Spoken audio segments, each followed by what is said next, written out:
crafters, it's Jen with Quality Crafts, and I had promised a few of you that I would show you what I made with my homemade paper, which were these two pieces. And I've got a bunch of scraps here because I had torn it up for my project, but you can see that there's that glittery glitter in there. And this one was just that one that I tore apart and then redid. But anyhow, I used it to make this card and these two torn out parts that make the cotton candy were from that paper. And again, I'm kind of stuck with what kind of sentiment I want to put on that, which is always my trouble. So I think that what I'm going to do is I'm going to pull out my Made It stamps, my impression stamp set that's called Simply Spanish, and pick something from there. So, oh, it definitely could be a Happy Valentine's Day, so I could totally pick that one. It could be maybe a thank you card, or actually on the, I also have this one from Made. This one is called Country Pumpkin, and it has Treats for My Sweet, so I could totally put that on there too. Treats for My Sweet would be really cute. But anyway, that's what I'm thinking. Here's another card while I'm at it that I created using just a cutout circle and a die cut of a witch and a piece of, it's like 1/4 of a piece of some sort of 12 by 12 Halloween paper that I had. So those are some cards that I created, and this video I actually want to concentrate on making these, which is not my original idea, and they're supposed to be decorative pieces that look like pumpkins for fall, but of course you can make them super round and use them for on your Christmas tree and make them into decorations for that as well. They look like Christmas balls, I think. And I got this idea from, excuse me, I triple dog dare you.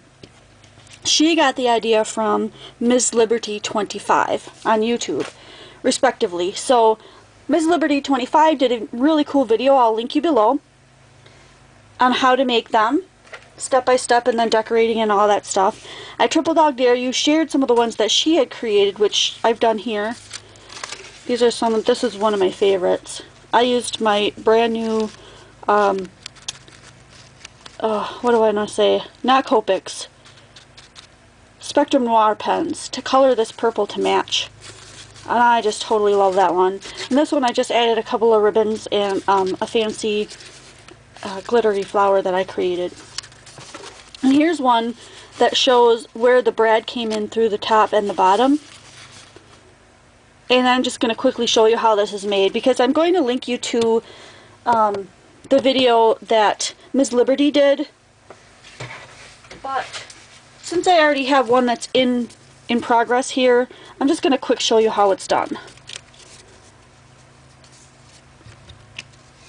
These are 5/8 inch strips, and by 6. So you cut a piece of paper that's 12 by 12 in half, and then the one 6 by 12 piece cut in 5/8 inch strips. And then use your crocodile or whatever tool you have that will punch a hole through these thick layers. I'm doing 9 at a time because that's what Ms. Liberty recommended, and it works out great. Punch a hole in either side, and then use one from this stack to put onto the top of this stack to make sure that your holes are going to be the same as the other stack.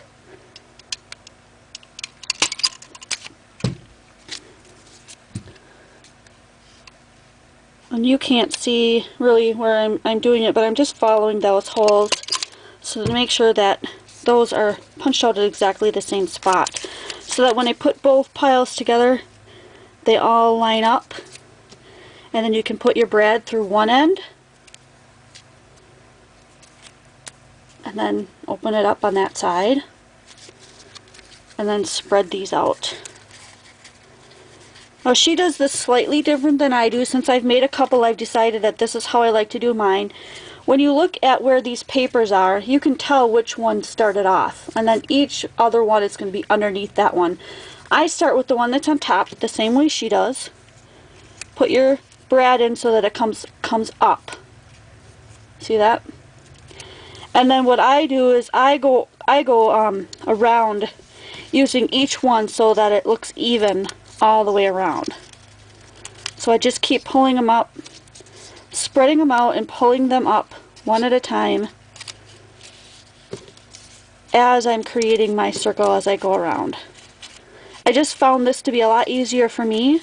You might find that the way that she does it is easier for you. So please do check out her video. You have to make sure that you hold on to your brad underneath so you don't lose it.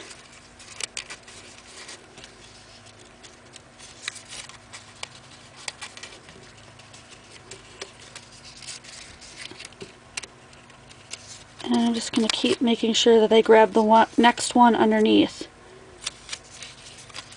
I just like the way it fans out more evenly that way, instead of grabbing them from the sides and just going all hairy canary about how you pick up each one. I'm going in order as they fall underneath. Then there's the last one. I'm going to make a spot for that one to come up. And then open up this brad as well. Okay, so with this bright purple, you can totally tell how that would make a really cool Christmas ornament. But these will slide around and you can move them so that it, covers up most of those gaps. But the gaps make it look really cool. I totally agree with Miss Liberty on that. So the only thing left to do is to decorate them. So you can add flowers. She added a bunch of flowers and some keys and things like that, and they turned out really cool. The other thing you might want to do is think about adding sentiments to these. Like if you're going to be doing a Thanksgiving one, I would definitely pull these out. Let's see on the back here.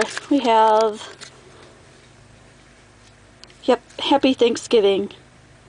So I could totally use the Happy Thanksgiving or the Merry Christmas or any of these sentiments to add on and punch it out, and then I use hot glue for all mine just to make sure that they didn't fall off. So there you go. And definitely pick up some of these May stamps. Country Pumpkin and Simply Spanish are two of the most versatile stamp pads, or stamp sets that I have. So check out May Made It, and I'll leave her link in the down bar below as well. And thanks for letting me share it. I'll see you next video.